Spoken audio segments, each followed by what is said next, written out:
para saber cómo se funda la iglesia de Corinto, cómo nace esto, porque es muy interesante para nosotros, que hoy también trabajamos en la misma tarea de predicar el Evangelio, de llevar el Evangelio, ver algunas cosas que son la base de cómo se origina la iglesia en Corinto. Vamos a leer Hechos 16. En el capítulo 18 aparece cómo se funda, pero yo quería que veamos algunas cosas. A mí me gustan mucho las cosas prácticas, siempre procuro que la palabra que damos sea aplicable a la vida, pero bueno, a veces tenemos que mirar también un poquito de lo otro, porque toda la Escritura es inspirada por Dios, dice el texto, y es útil, toda es útil, y aún la historia y algunos detalles de la historia son útiles para nosotros y debieran alentarnos, porque a veces pensamos que es imposible. La tarea, hablamos mucho, ahí decía, Dios le decía en el libro de Ageo, siembran mucho, recogen poco, y cuando sembramos mucho y recogemos poco nos desanimamos. Y yo quería que veamos acá de qué manera Dios se mueve y de qué manera Dios mueve a sus siervos para no sembrar tanto y recoger poco, o sembrar mucho y recoger en cantidad. Dice el verso 6 del 16, en los versículos anteriores lo conoce a Timoteo, quiere llevarlo con él, este hombre a quien después le escribió 2 cartas, un hombre de mucho provecho en el pueblo de Dios, pero ellos encaran el viaje con Timoteo y fíjense lo que dice el verso 6, qué detalle. Atravesando Frigia y la provincia de Galacia, le fue prohibido por el Espíritu Santo hablar la palabra en Asia. Atravesando estas provincias, le fue prohibido por el Espíritu Santo predicar la palabra en Asia. Y cuando llegaron a Misia, intentaron ir a Bitinia, pero el Espíritu no se los permitió. Qué cosa rara, ¿no? ¿Qué opina? La Biblia dice allí en Timoteo que Dios quiere que todos los hombres sean salvos. ¿Qué problema había con la gente de Asia? ¿Por qué el Espíritu Santo no les permitió predicar en Asia? Bueno, porque Dios tiene estrategias. Lo que pasa es que para entender las estrategias de Dios hay que estar muy cerca de Él como lo estaba Pablo y otros tantos hermanos más. Hermanos, entre estos escritos de hace 2000 años, este cristianismo y el cristianismo que vivimos hoy en general en todas las iglesias, hay un abismo. Estos hombres, estas mujeres, estaban pendientes con su cabeza en las cosas de Dios. Siempre cuento la historia de Moody, que fue un gran predicador. Estando él sentado en una reunión evangelística, el predicador en esa noche dijo: al mundo todavía le falta ver lo que Dios puede hacer con un hombre enteramente entregado a su voluntad. Y Moody en esa noche dijo: ese hombre soy yo. Y decidió ponerse en las manos de Dios y darse por entero al Señor. El tema principal en la vida de Moody era el Señor. Más tarde, dice Pablo, nos propusimos no saber otra cosa que a Cristo y a este crucificado. Pablo llegó a decir: para mí el vivir es Cristo y el morir es ganancia. Para mí el vivir es Cristo. Yo vivo para esto. Es el tema más importante de mi vida, es este. No tengo otro tema. Y pasaban mucho tiempo ellos en oración, lo cual hace que después se transpire menos. No sé si me entendés. Cuanto más tiempo nosotros pasamos en oración, menos tiempo transpiramos después y menos frustración tenemos después. En el cristianismo de hoy, acá y en todas las iglesias, nos está pasando que queremos ser maratonistas sin correr. Los gordos queremos adelgazar sin dejar de comer. Hermano, no se puede.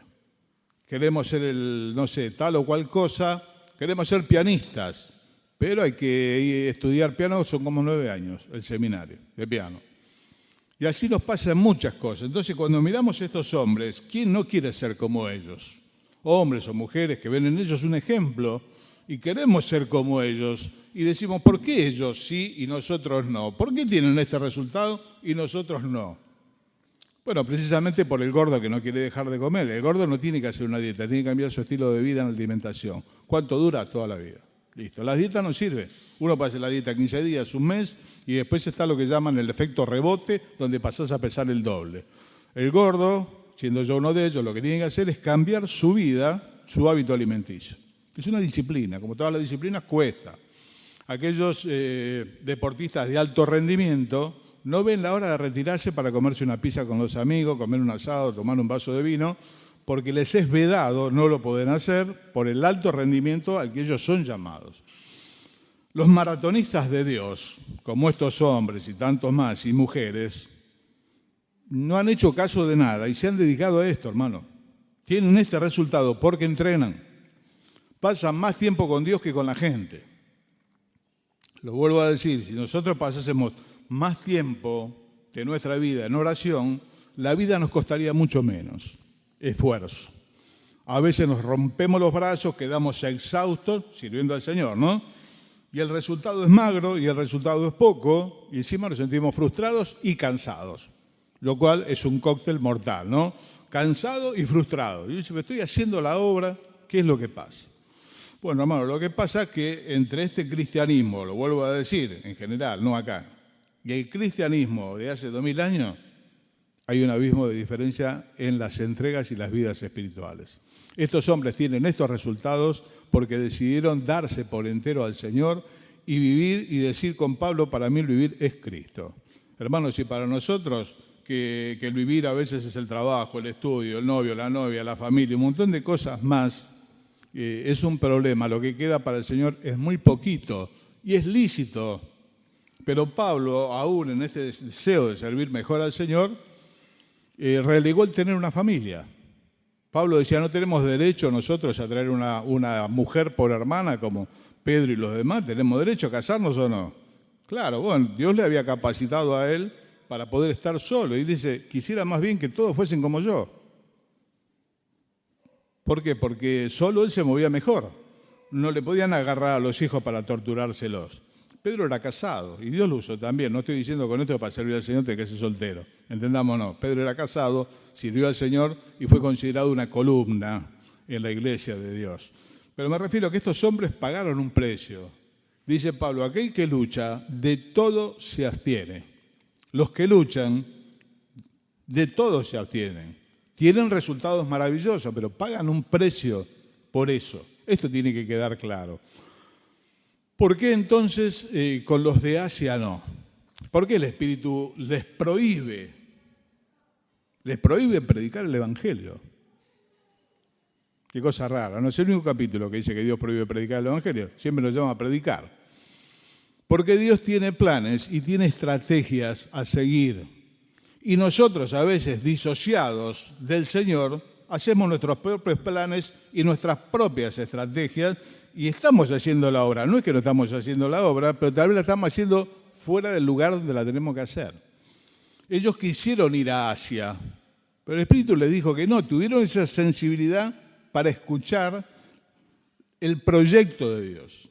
Ellos quisieron ir al Medio Oriente y Dios los mandó al otro lado, al lado opuesto.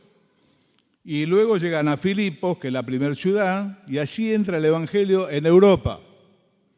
Y de 4 o 5 que viajaron, Timoteo, Pablo y alguno más, un puñadito de personas mucho menor que todos los que estamos acá, estando en el propósito y en la dirección de Dios, desembarcan el Evangelio en Filipos, que es la puerta de Europa. Para el siglo III, todo estaba lleno del Evangelio. Ya para el siglo I, Pablo dice, yo lo he llenado todo del Evangelio de Cristo. Para el siglo III, Europa es cristiana. Y en el siglo IV, más o menos, con la conversión, que hasta el día de hoy se pone en duda, de Constantino, el imperio pasa a ser cristiano. Obviamente, en muchos casos nominal, porque al decir el emperador que él ahora es cristiano, todos eran cristianos. Y eso fue un gran golpe también para el Evangelio, porque había convertidos y otros que no, pero si el emperador es cristiano, somos todos cristianos. Pero antes que esto pase, en 2 siglos, estos hombres y mujeres, porque acá cuando ellos llegan, encuentran una mujer que se llama Lidia, que adoraba a Dios, vendedora de púrpura, y iba al río a la hora de la oración, y ellos fueron ahí, y le predicaron a una mujer. Hermano, quiero que veas esto en escala, a una.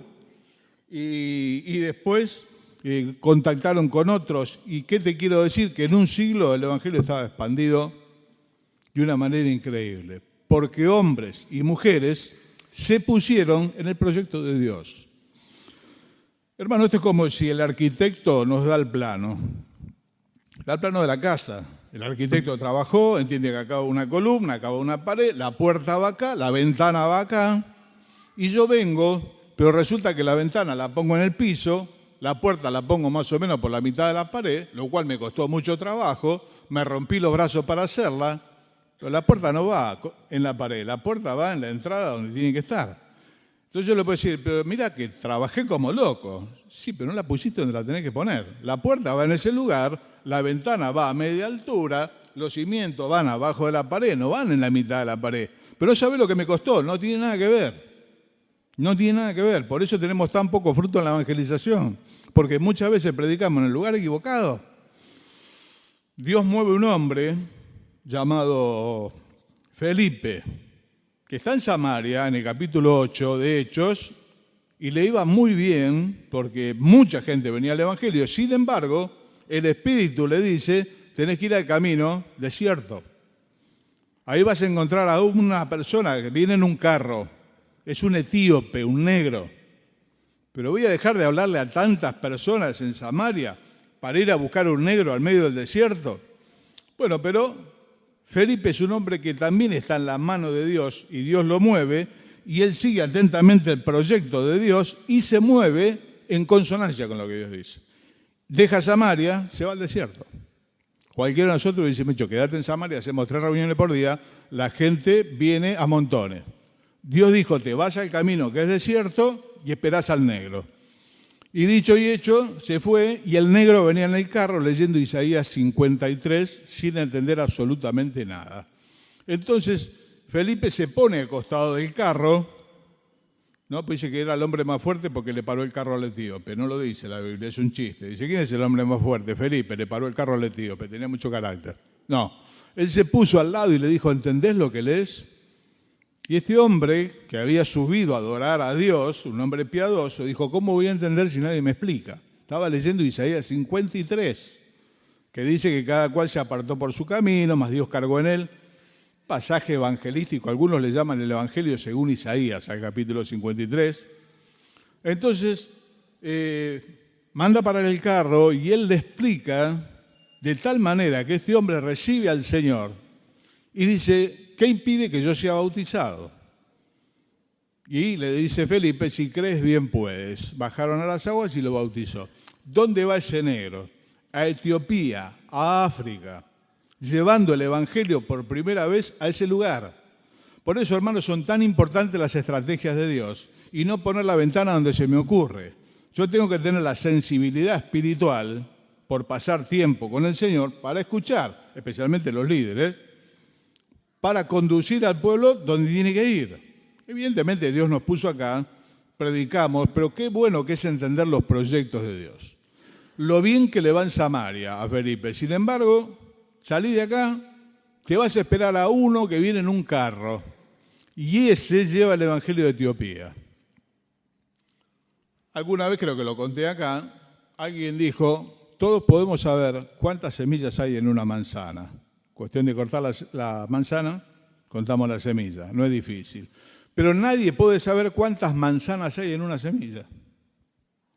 Todos podemos saber cuántas semillas hay en una manzana. Nadie puede saber cuántas manzanas hay en una semilla. Lo que Dios puede hacer con un hombre o con una mujer que se dedicó al Señor, se dedicó por entero. Estos hombres y mujeres son maratonistas de Dios. Pablo dijo, de ninguna cosa hago caso, ni estimo preciosa mi vida para mí mismo con tal que termine mi carrera con gozo. Para mí el vivir es Cristo. Te vuelvo a decir, tenés derecho a tener tu familia, tenés derecho a divertirte, a irte de vacaciones, a mirar Titanic 2 o 3 veces, dura 3 horas. Cada uno elige el tipo de cristiano que quiere ser. Pero no querramos tener estos resultados con nuestras entregas tan pobres. Normalmente es muy poco lo que los cristianos damos al Señor. El Señor está a la fila de un montón de obligaciones. Señor, las cuentas, Señor, como le decía a Marta, no te da cuidado. ¿Qué canal estás mirando? ¿No ves los problemas que tengo? Señor, tengo problemas. Todos tenemos problemas. Todos tenemos problemas. Las mismas tribulaciones, dice Pedro, se producen en todos los hermanos en todas partes del mundo. Y algunos tienen problemas que yo no me animaría a tocar con un dedo. A veces pienso, qué débil que debo ser, que Dios no me da semejantes cargas como llevan algunos hermanos. Caería agobiado bajo la carga. Entonces, Dios tiene proyectos para maratonistas, para hombres y mujeres que eligen poner a Dios en prioridad. Su tema principal es este. Y Dios los utiliza. ¿Dónde? En su proyecto. En el proyecto de Él. Pero si voy a predicar el Evangelio, en cualquier parte no.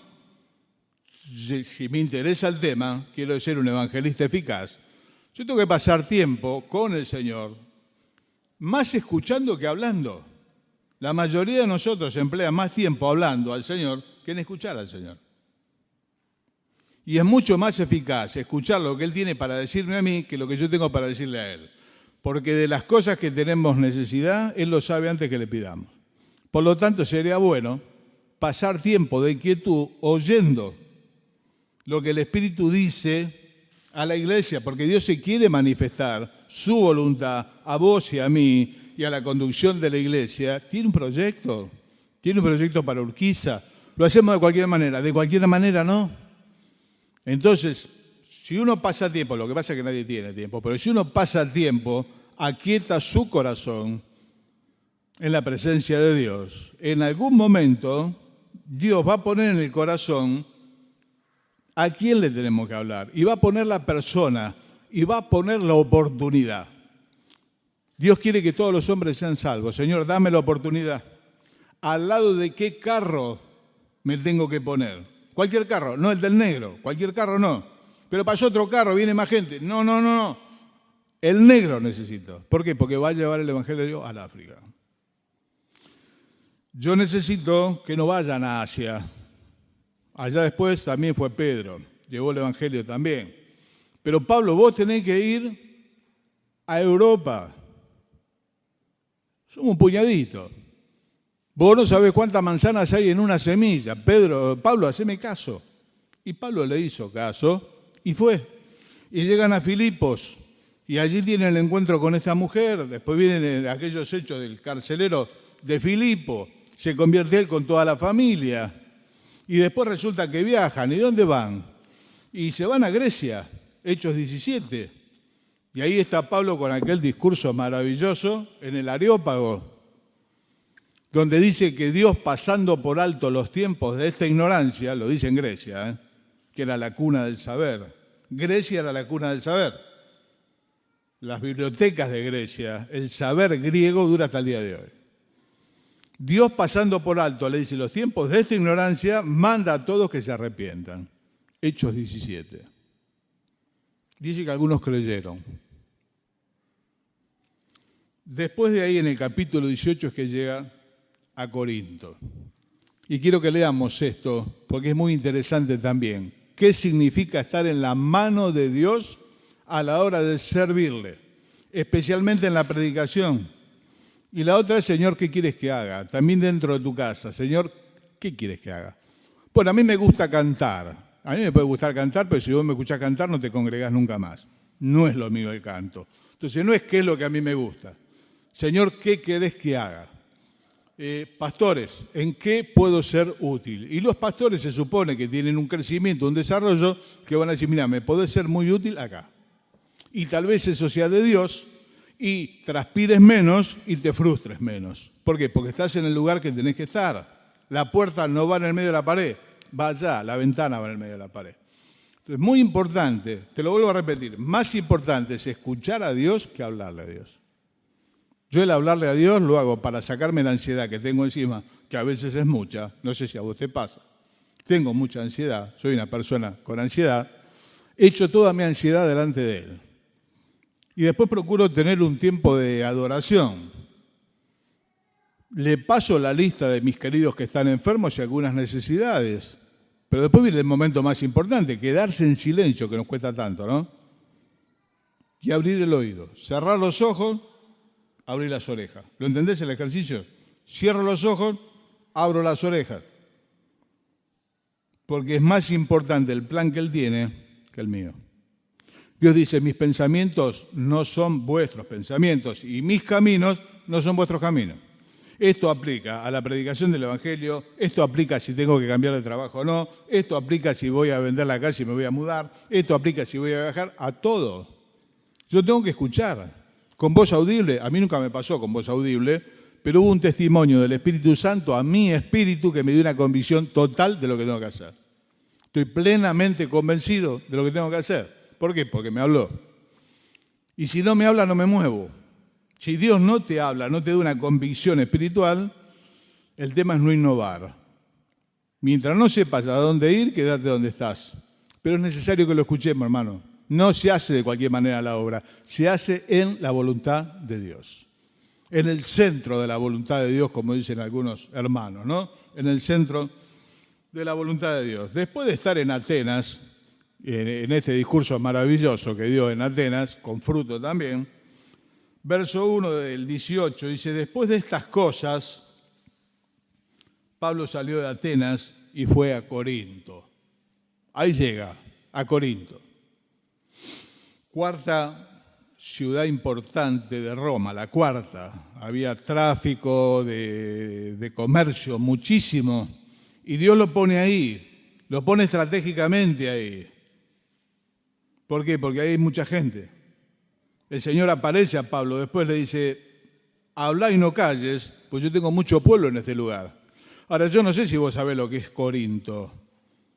Hay un término que se usaba que es corintizar, que era pervertir a una persona. La depravación sexual idolátrica de Corinto, de Grecia, no tenía comparación con nada. En Grecia hasta el día de hoy está la isla de Lesbos. Hace poco la quisieron vender por la gran crisis financiera de Grecia. Estaban queriendo vender la isla de Lesbos. ¿Qué es lo que pasaba en la isla de Lesbos? Orgías tales que de allí viene el término lesbianas, de la isla de Lesbos. Los griegos practicaban la inmoralidad sexual en todas las maneras que vos te puedas imaginar. La homosexualidad era bien vista y sus dioses, que los habían inventado ellos, eran pornográficos. Quien mira los dioses griegos tienen formas que ellos imaginaban en su perversión. Dios lo manda a ese lugar y él predica.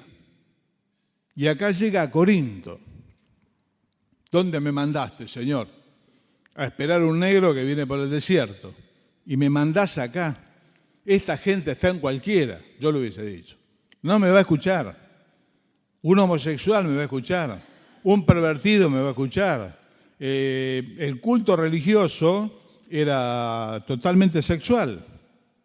Bueno, lo que vos te puedas imaginar, lo que hoy se escucha por televisión, ya estaba todo inventado. A este lugar Dios lo manda a Pablo. Fíjate lo que pasa. Después de estas cosas, Pablo salió de Atenas y fue a Corinto. Y halló un judío llamado Aquila, natural del Ponto, recién venido de Italia, con Priscila, su mujer. Por cuanto Claudio había mandado que todos los judíos saliesen de Roma. Echó a todos los judíos Claudio de Roma, se van todos. Y entre ellos sale Aquila y Priscila, un matrimonio famoso en el Nuevo Testamento. Ellos también son refugiados. Es muy triste la vida de un refugiado. Algunos hermanos viajaron a Siria ahora a visitar a los refugiados en Siria. Están en carpas, no están en su casa, perdieron todo. Aquila y Priscila perdieron todo. Y fueron de acá, Corinto. Todos los judíos se tienen que ir. Imagínate la situación. Pablo se encuentra con ellos y como era del mismo oficio, verso 3, se queda con ellos y trabajan juntos, pues el oficio de ellos era hacer tiendas. Hacían tiendas, casitas para vivir. Y Pablo se pone a trabajar con ellos en Corinto. Verso 4, y discutía en la sinagoga todos los días de reposo y persuadía a judíos y a griegos. Y cuando Silas y Timoteo vinieron a Macedonia, Pablo estaba entregado por entero a la predicación de la palabra, testificando a los judíos que Jesús era el Cristo. Dos momentos en la vida de Pablo. Llega y lo encuentra a Priscila y Aquila. Ellos hacen tiendas. ¿Y Pablo qué hace? Se pone a hacer lo mismo. Pero Pablo a trabajar, sí. A trabajar como cualquiera, Pablo, sí. El Señor se supone que tendió la carpintería del Padre. Pablo está trabajando. En otro pasaje dice, para mí y los que están conmigo, estas manos me han servido. Trabajaba, no vagueaba, no era un vago espiritual, estaba trabajando. Pero después, cuando vinieron los hermanos de Macedonia, lo vieron entregado por entero a la predicación. Es bueno que los que servimos al Señor tengamos, si es posible, algún oficio y trabajemos. Pues ¿sabe qué pasa? Lo suyo, pastor. Es muy fácil. Usted toma mate a la mañana, lee la Biblia, a la tarde sale algunas visitas. Usted no sabe lo que es trabajar. Usted no sabe lo que es pagar la luz. Nosotros, en esta denominación nuestra, trabajamos con nuestras manos para que compartir con el que tiene necesidad. Y servimos a Dios. Hay momentos en que no se puede. Hay hermanos que están destacados en determinados lugares que no pueden trabajar con sus manos, tienen que ser sostenidos por la iglesia. Así que Pablo después estaba entregado por entero a la predicación. Ahora, verso 4, ¿dónde predicaba Pablo? Discutía en la sinagoga todos los días de reposo, los días sábados, y persuadía a judíos y a gentiles que Jesús era el Cristo. Hermano, otra vez Pablo, no solo que estaba en la voluntad directiva de Dios. Pablo, Asia no. Señor, para vos Asia no es. Vos vas al otro lado. Fue. Encontró en Hechos 16, yo no lo mencioné, una visión. Un varón macedonio le dijo, pasá a Acaya y ayudanos. Así que sale con la dirección de Dios. Pasa por Filipos, pasa por Atenas, está en Corinto. Un lugar extremadamente difícil. ¿Dónde predica Pablo? Ya que hace tienda, hagamos una grande. Ponemos el cartel en la puerta, Iglesia Cristiana Evangélica, martes oración, viernes enseñanza, domingo predicación. ¿Cómo lo ves? No está mal la idea. No, hermano, Pablo va a pescar al río. La mayoría de nosotros pescan la pecera. Ese es el problema. Estamos esperando que alguno atraviese la puerta. No está mal predicar acá adentro. Pero, hermano, pescar se pesca en el río. La gente normalmente no entra vocacionalmente a la iglesia. Hay casos. Y los invitados muchas veces fallan. Invitamos gente. ¿Cómo le cuesta venir? Es que no tienen que venir. Nosotros tenemos que ir. Esta costumbre Pablo la sostuvo siempre. Se iba a la sinagoga de los judíos, siendo él también judío. Y allí testificaba y les predicaba. Les persuadía que Jesús era el Cristo a través de las escrituras antiguas. Ellos reconocían el Antiguo Testamento, el Nuevo de hecho no estaba escrito. Pescaban al río. Allí por Hechos 5, donde pescan los apóstoles. En el templo judío que todavía estaba levantado. Todos los días, dice el texto, todos los días, en el templo y por las casas, no cesaban de enseñar y predicar a Jesucristo. Todos los días, son maratonistas, acordate. No son gordos como yo que quieren adelgazar sin comer. ¿Te queda claro? Tengo que dejar de comer. El gordo dijo, yo lo soporto todo menos la tentación, no puedo dejar de comer. No se puede. ¿Querés adelgazar? Tenés que cambiar de vida. ¿Querés tocar el piano? Tenés que estudiar piano. No se puede de otra manera. Yo quiero ser un hombre de Dios, Señor, transformarme en un hombre de Dios. Con esa entrega que vos tenés, olvídate. Arreglate con venir los domingos, que venga algún pescadito a la pecera y por ahí lo pescás. Y te llamás contento y te sentís frustrado. Yo quiero ser como Pablo. Hermano, vale la pena la entrega total. Porque ninguno que en él creyere será defraudado, dice la Escritura. Esto no digo que dejen de trabajar. Digo que tiene que ser el principal tema de mi vida. El principal tema de mi vida no es el dólar, no debiera ser el dólar. No es el presidente, no es nada sino Cristo. Dijo Spurgeon, la mayor ocupación de los hijos de Dios es Dios. La mayor ocupación de los hijos de Dios es Dios. Pero Pablo se hacía unas tiendas también. Por eso te digo, esto no es una invitación a la vagancia, yo largo todo y a ver dónde tengo que ir y predico allá y la iglesia me mantiene. No. Hermano, si hay oportunidad de trabajar, hay que trabajar. No siempre es necesario todo el tiempo. Se puede hacer medio tiempo. Y si después la situación amerita, será todo el tiempo. Y la iglesia va a tener un compromiso para que lo puedas hacer. Pero muchas veces la misión se vio como la oportunidad para dejar de laburar y me dedico a esto y soy misionero, tengo una chapa especial, dice misionero. Se cree que el misionero es más que el anciano de la iglesia. El misionero, mal llamado misionero, es un enviado, es un obrero de la iglesia. En la línea de autoridad está Dios, el Señor, obviamente, que gobierna a través de los ancianos. Al misionero también. Entonces se lo envía, se le da soporte espiritual, se le da soporte económico, es un obrero de la iglesia. Si puede trabajar algo con sus manos, hágalo, es buen testimonio a lo que le predica. Y si no puede porque está en otra cultura y están abocados a veces a traducir al idioma, la iglesia lo va a sostener. ¿Dónde va a pescar? Al río, hermano, hay que ir al río. Vamos a ir donde hay conglomerados de gente. Tenemos que ir afuera. Tal vez no hace falta un conglomerado de gente, a lo mejor ese está en mi trabajo. Es ahí. A lo mejor está en tu escuela, tu campo misionero. A veces yo estoy esperando que el Señor me muestre el campo misionero. A lo mejor el campo misionero es tu casa. Es durísimo predicar en casa. Cuando la familia no es del Señor, querido, predicar en casa, yo prefiero predicar en Afganistán. Gracias a Dios, mi familia es cristiana. Es difícil. Señor, mostrame, yo quiero ir al África. A lo mejor no es el África para vos. Yo quiero ir a Asia. No es para vos. ¿Dónde es tu casa? Prefiero el Turquestán. El trabajo. Dios me puso en este trabajo. No me gusta el trabajo. No siempre uno trabaja de lo que le gusta. A veces hay que salvar las papas, como quien dice, y agarrar un trabajo. Señor, dame otra cosa. No te doy otra cosa porque tu campo misionero es ese. Me decía un hermano que ya está con el Señor, anciano en la iglesia de Mendoza, tenía que hacer diálisis día por medio porque sus riñones habían dejado de funcionar hacía mucho tiempo.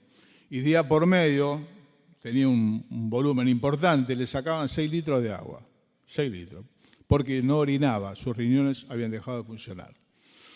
Y me dice, yo me tengo que pasar un buen rato hasta que me purifican la sangre, me sacan el líquido, más o menos. Él me dijo que estaba 4 o 5 horas. Y tengo uno al lado que está haciendo lo mismo, y tengo otro que está haciendo lo mismo. Y Omar me dice, yo entendí que este es mi campo misionero. Yo tengo que predicar acá. Hay hermanos que son objeto de internación mucho tiempo. 1 mes, 40 días, están esperando la operación porque es programada. Y yo puedo estar quejándome que me operen pronto, pero hermano, tu campo misionero en este momento es ese. Tenés que ser luz a los que están en la otra cama, más si estás sano, entre comillas, esperando la operación. Me voy a acercar a la cama de al lado, que a lo mejor no tiene visita. Yo he frecuentado hospitales en distintos momentos que la gente no lo visita a nadie. Y te podés acercar con que, contame tu situación, escúchalo. Y a lo mejor precisa un agua, precisa que le manden un mensaje a alguien. Y ese es tu campo misionero, ese es tu Corinto. Y yo quiero ir a Asia, vos tenés que estar ahí. Y yo tengo que estar donde Dios me pone, en el estudio, pero es tan difícil. La facultad, ¿viste? Son todos ateos. Hoy está de moda ser ateo, lo cual es una estupidez. Lo dice la Biblia, no lo digo yo, pero si no queda mal, ¿no? Dice el necio en su corazón, no hay Dios. El necio es un tonto voluntario, tiene cerebro y no lo usa. El ateo es eso, tiene cerebro y no lo usa. La prueba de la existencia de Dios es irrefutable. Hay que ser tonto para no tomarla. Y tu lugar es ese. Pero no sabes lo que es mi trabajo. Y hablan barbaridades. Yo me voy al baño y leo la Biblia ahí. No, querido, no. No te pongas a hablar barbaridades con ellos. Pero tenemos que ser luz en la oscuridad, hermano, no acá adentro. Todos queremos estar acá adentro. Nos cuesta mucho a los creyentes salir de este ámbito. Pero esto es la pecera. Tenemos que esperar que si alguno pasa por la puerta y oyó cantar, hay un montón de historias de esas, ¿no? Historia de misionero. Ese día estábamos mi esposa y yo le dije, Clara, toca aquella melodía, y Clara empezó a tocar la melodía y él le predicaba a los bancos vacíos. Y de repente entró un hombre que había escuchado por la ventana. Querido, mira, eso es la excepción, no es la regla. Dios tiene poder para hacer hablar a las piedras. Y no nos precisa a nosotros. Nadie es imprescindible, todos somos necesarios, pero lo puede hacer sin nosotros. El Señor llevó gente al Señor, precisamente, solo, entre ellos al crucificado. Así que para nosotros es un privilegio que nos utilice, pero si nosotros no lo hiciésemos, van a hablar las piedras. Dios tiene muchísimos recursos para llevar a una persona a Cristo sin predicador, muchísimos. Pero qué bueno es que me utilice en mi campo misionero. ¿Cuál es tu campo misionero? ¿Tenés claro? ¿O estás queriendo ir a Asia a toda costa y dale con Asia? Y Dios dice que no. Que es tu casa, que es tu trabajo, que no estoy conforme, encima hablan barbaridades. Hermano, los trabajos son inconversos. Normalmente los hombres hablan de mujeres, en los baños de mujeres las mujeres hablan de hombres y por ahí las atrocidades son similares. Son ciegos, querido. ¿Qué espera? ¿Que van a pedir el 385, profundo amor de Cristo? No, eso pasa acá adentro. Aquí los hombres hablan de fútbol, de coche, de mujeres. Y las mujeres hablan de los problemas de sus hombres, su marido, lo que sea. Ya está. Y yo tengo que vivir en medio de ellos y viviendo mostrar una vida distinta. Ese es mi campo misionero. Pablo en Corinto discutía en la sinagoga todos los días de reposo y persuadía a judíos y a griegos. Verso 6. Pero oponiéndose y blasfemando estos, les dijo, sacudiéndose los vestidos, vuestra sangre sea sobre vuestra propia cabeza. Yo limpio desde ahora, miré a los gentiles. No siempre te van a escuchar, no siempre se van a convertir. De paso te digo esto, Dios no nos mandó a convertir gente, nos mandó a anunciar el Evangelio, son temas distintos. El único que puede convertir personas es Cristo, es el poder de Dios. Si el Espíritu Santo no lo toca, no le da luz, no se convierte nunca. Así que Pablo los persuadía, algunos creyeron, pero muchos no solo que no creyeron, levantaron los ánimos, lo rechazaron. Es feo ser rechazado, ¿no? Y que te digan que sos un estúpido y un montón de cosas más, que te suicidaste intelectualmente por creer. No, hermano, a Pablo lo rechazaron. De hecho, al Señor lo rechazaron también. Y a nosotros posiblemente también nos rechacen. Pero vos no te hagas problema. Nosotros tenemos que anunciar, dice, las virtudes del que nos llamó de las tinieblas a su luz admirable. No dice convertirlos. Mucha frustración nuestra viene por querer convertir a la gente. Lo queremos convertir a toda costa. Y le damos. A veces se convierte. No se convierte, yo quedo transpirado y frustrado. Aún estando en la voluntad directiva de Dios, es posible que me digan que no. No es que se van a convertir todos. Pero en mi campo misionero, vos sabés que es mi casa. Y hace 10 años que estoy orando por mi mamá y mi papá y no se convierten. Es posible. Y mi hermano tampoco, es posible. Pero no van a poder decir en el día de mañana delante de Dios que no se les avisó. Lo cual es muy serio para la persona, porque después no va a tener excusa. Así que se opusieron los judíos, y él sacudiéndose las ropas, un símbolo de no me quedo nada de acá, le dijo, yo soy limpio de la sangre de ustedes, yo les avisé. Esa es nuestra tarea, es avisar. No lo quieras convertir, olvídate. Yo quiero convertir a mi marido, olvídate. Quiero convertir a mi hermano, olvídate, pues nosotros no convertimos a nadie. Anunciamos, señalamos, proclamamos. Nada más. Me voy a los gentiles. Verso 7. Saliendo de allí se fue a la casa de uno llamado Justo, temeroso de Dios, la cual estaba junto a la sinagoga. No dice que era creyente, era un judío piadoso. Lo echaron de la sinagoga, se fue a esta casa que estaba al lado de la sinagoga. Lo sacaron de esta playa, se puso en la playa de al lado. ¿Por qué? Porque él quiere pescar en el río. No pesca en la pecera. Y Crispo, el principal de la sinagoga, creyó en el Señor con toda su casa, y muchos de los corintios, oyendo, creían y eran bautizados. El principal de la sinagoga se convirtió. Si bien en un momento los judíos alborotaron, Corinto no son gentiles, no son judíos, pero había judíos. Estaba la sinagoga. Pero se convirtió el principal de la sinagoga, diría el pastor de los judíos, se convirtió. Los evangelios dicen que muchos sacerdotes obedecían a la fe. Esto es el poder de Dios. Pablo decía, no me avergüenzo del evangelio, porque es poder de Dios para salvación de todo aquel que cree. Sí, hermano, esa palabra que nosotros llevamos con tanta debilidad, es poder de Dios. Y el principal de la sinagoga se convirtió. su casa con él. Y muchos de los corintios oyeron, creyeron y fueron bautizados. Por un hombre que está en el proyecto de Dios, en la voluntad directiva de Dios. Está en su mano, es su tema principal, se dedica a eso, es pescador. Cuando puede se hace alguna tienda para tener unos pesos en el bolsillo. Es bueno que la gente no piense que somos vagos, trabajamos. Pero el tema principal es este. ¿Cómo sigue? Verso 9. Entonces el Señor dijo a Pablo en visión de noche, no temas, sino habla y no calles. Qué pasaje hermoso. No temas, sino habla y no calles. Y el mensaje llega a nosotros hoy, no temas. Me van a rechazar, no tengas miedo. Habla y no te calles. Mensaje de Dios, ¿eh? Apareció el Señor a decirle esto a Pablo. ¿Y es que Pablo necesita ser confortado? Claro que sí, porque es una persona, Pablo, no es un semidios. Él decía, de afuera hay conflictos y adentro tengo temores. Él confesaba su debilidad muchas veces. Nosotros los creyentes con los años lo transformamos en un semidios a Pablo. Pablo no es un semidios, él nunca dijo serlo. Más tarde vamos a ver que en Corintios lo creían así, hubo problemas.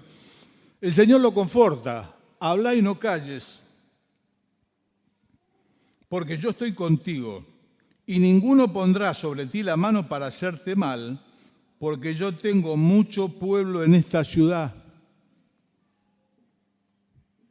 Hermano, la amenaza de los judíos sobre Pablo era de muerte, ¿eh? No es que le decían, no me gusta lo que decís, yo no te creo. No, se complotaban para matarlo. ¿Y tendría miedo? Sí, lo dice el otro pasaje. Afuera hay conflictos y adentro tengo temores. En una ocasión le avisaron de un complot que había contra él, se habían juramentado no comer hasta matarlo. Y un sobrino de Pablo avisó y lo bajaron por una canasta a Pablo de noche para que se escape. No es un kamikaze Pablo. Es un hombre que está en la voluntad directiva de Dios, pero también tiene miedo, hermano, como tenés miedo vos, tengo miedo yo, a que me rechacen. Él tiene miedo que lo maten. Habla, no te calles, yo estoy contigo, le dice el Señor. Y como dijo alguien una vez, el Señor y yo somos mayoría. El Señor y yo somos mayoría. Yo estoy contigo. Y ninguno pondrá sobre ti la mano para hacerte mal, porque yo tengo mucho pueblo en esta ciudad. En esta ciudad, Señor, tenés mucho pueblo. Son degenerados, son idólatras. ¿No escuchan? Yo tengo mucho pueblo. Más tarde en Corinto va a decir que lo necio del mundo escogió Dios, lo débil. Sí, hermano, es para pecadores el Evangelio. Fundamentalmente es para pecadores. Verso 11, se detuvo allí 1 año y 6 meses, enseñándoles la palabra de Dios. Se quedó 1 año y medio, Pablo. Ya le predicamos, ¿y ahora qué hay que hacer? Hay que enseñarles. Si no, se pierde el fruto. Nosotros a veces trabajamos, hasta que levantó la mano. El día que levantó la mano, chao, listo, que lo cure Lola, como se dice normalmente. Si va a venir, que venga. Antes lo íbamos a buscar con el coche, venía a la reunión, lo llamamos por teléfono. Levantó la mano y como que dijo, no preciso más nada. Chao, listo. No, querida, hay que enseñarle, hay que disipularlo. La evangelización sin discipulado es casi tiempo perdido. Se nos mueren los bebés a nosotros. Una persona que se convierte es un bebé espiritual. Hay que cuidarlo. Los bebés no se preparan la mamadera, sola se la toman. Vos no le das de comer, el bebé se te muere. Hay que cambiarle los pañales al bebé, no se cambia solo como nosotros. Entonces, habiendo tenido Pablo un fruto, porque está en la voluntad directiva de Dios, bueno, se queda 1 año y medio. ¿Para qué? Para enseñarles, para que crezcan. Hermano, la tarea de evangelización incluye el discipulado también. En otro pasaje dice Pablo, yo estoy con dolores de parto. Yo no lo sé porque soy hombre, las hermanas lo saben. Hasta que Cristo sea formado en ustedes, hasta que empiece a aparecer en ustedes la persona, el carácter del Señor. Esa es la preocupación que tenía, 1 año y 6 meses. Verso 12, pero siendo Galión procónsul de Acaya, los judíos se levantaron de común acuerdo contra Pablo y le llevaron al tribunal. Es peligrosa, hermano, la evangelización afuera. Yo he predicado en alguna plaza. Y alguna vez alguno se levantó de entre toda la gente que estaba en la plaza y me gritó algo. No es como predicar acá, son todos creyentes, están educados, están sentados. Algunos se levantan y dicen barbaridades. Antiguamente los hermanos se paraban en una plaza, ponían unos cajones y se paraban. Y algunos le tiraban con tomate, le tiraban con naranja. Comparado a esto no era nada. A este lo buscaban para matarlo. Y lo llevan al tribunal diciendo, este persuade a hombres a honrar a Dios contra la ley. Mentira, con falso testimonio, ¿no? Como lo llevaron en su momento al Señor, ¿se acuerdan? Este dijo que derriba el templo y en realidad lo levanta. Y al comenzar Pablo a hablar, Galión, el procónsul romano, dijo a los judíos, si fuera algún agravio o algún crimen enorme, oh judíos, conforme a derecho yo os toleraría. Pero si son cuestiones de palabras y de nombres y de vuestra ley, vedlo vosotros, porque yo no quiero ser juez de estas cosas. Y los echó del tribunal. Entonces todos los griegos, apoderándose de Sóstenes, otro que estaba allí como principal de la sinagoga, porque Crispo ya se había convertido. Así que se ve que pusieron a este Sóstenes, que los había llevado, apoderándose de Sóstenes, el principal de la sinagoga, le golpeaban delante del tribunal, pero a Galión, el procónsul, no le importaba. Mas Pablo, habiéndose detenido aún muchos días, después despidió a los hermanos y navegó a Siria, y con él Priscila y Aquila, habiéndose rapado la cabeza porque tenían hecho un voto. Eran judíos. Y para no escandalizar a los judíos, guardaban algunas costumbres de los judíos. Una vez fui a una iglesia de judíos mesiánicos, judíos convertidos al Evangelio. Entonces me decía el pastor, mira hermano, no se escandalice porque usamos el manto de oración como una bufanda que se ponen los judíos y algunos se ponían la kipá acá atrás. ¿Para qué? Para que el paisano más o menos no se sienta en un medio hostil. No hablamos de cruz, hablamos de madero, no decimos Cristo, decimos Mesías. Entonces, a estos que viajaron les hizo hacer cumplir este voto de raparse, como si fuesen judíos. Pero esto para salvación no sirve. Como a Timoteo le hizo que se circuncide, porque el padre era griego, no estaba circuncidado, para no dar ocasión. Y se van ya para otro lado. Cuando empecemos a leer el jueves que viene la carta a los Corintios, vamos a ver que con Pablo manda saludos el hermano Sóstenes. Qué cosa maravillosa, ¿no? Pescando en un río tan difícil, a mí me gusta la documental, a veces miro cuando pescan en el Polo Norte, se les congela el barco, lo tienen que descongelar. La gente está loca, están ahí, con esa pesca viven todo el año. Bueno, hermano, la evangelización es pesca de riesgo, amenaza de muerte. Se convierte Crispo, principal de la sinagoga, lo reemplazan por Sóstenes, otro judío, también se convierte. ¿Por qué tiene fruto? Porque es un maratonista de Dios. Pasa más tiempo escuchando a Dios que hablándole. Eso lo tenemos que aprender todos nosotros, hermano. Yo soy de boquear y de boquear bastante. Señor, esto. Hermano, sabe el Padre qué cosas tenemos necesidad. La oración, como digo siempre, no es para convencerlo a Dios de lo que nosotros queremos, es para persuadirnos nosotros de lo que Él desea. Pablo lo entendió, vio la visión, el varón macedonio, dijo, pasá, ayúdanos, Dios te quiere acá. A Felipe, en el camino que desciende de Jerusalén a Gaza, va a venir un negro con el carro, ahí. Señor, en Samaria me va bien, vos no entendés, ahí. Mis caminos no son tus caminos, mi pensamiento tampoco, el arquitecto soy yo, el plano lo hice yo, la puerta ponela donde yo te pido, no se te ocurre. Hermano, todo esto va a hacer que tengamos menos fatiga, más fruto y estemos más contentos. Hoy la evangelización está en crisis en el pueblo evangélico, en general. No nos quedan casi evangelistas de púlpito, con Mario Mulki y otros más se han ido los grandes predicadores de púlpito. Hoy tenemos muchos maestros y más músicos que maestros también. Sin estar en contra de la música, pero hoy los referentes del pueblo evangélico son músicos, no son ni predicadores ni maestros. ¿Y cómo están las cosas? Como todos sabemos. Yo quiero ser como Pablo, como Silas.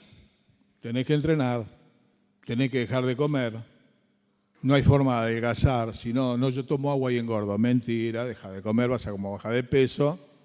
Los gordos somos todos muy mentirosos. Declaramos lo que comimos en el plato. Lo que comés parado también cuenta. Lo que comés al lado de la heladera también cuenta. Si no, pero comí un churrasquito así. Sentado comiste un churrasquito así. Y después picaste ravioles de la heladera, comí parado, me comí un alfajor en la calle. Todo eso cuenta, son calorías. Si las tenés que declarar, los gordos somos mentirosos. No declaramos todo, ¿no? Una parte. Bueno, hermano, vida espiritual. Hay que entrenar, hay que estar cerca para escuchar dónde Él me necesita. Te vuelvo a decir, a lo mejor te necesita en tu familia. Pero yo quiero servir en la iglesia, está bien, pero a lo mejor tienes que hacer tu campo misionero en la familia. Tu campo misionero es el trabajo, tu campo misionero es el estudio. No sé cuál es tu campo misionero. Pero sí sé que si estamos en su mano vamos a tener fruto. Vamos a tener fruto, hermano. Yo por la gracia de Dios lo he experimentado. Puedo llevar amigos, familia al Señor y haber llevado a algunos otros. Y muchísimas veces transpiré como un leñador sin fruto. ¿Por qué? Porque puse la ventana donde a mí se me ocurrió.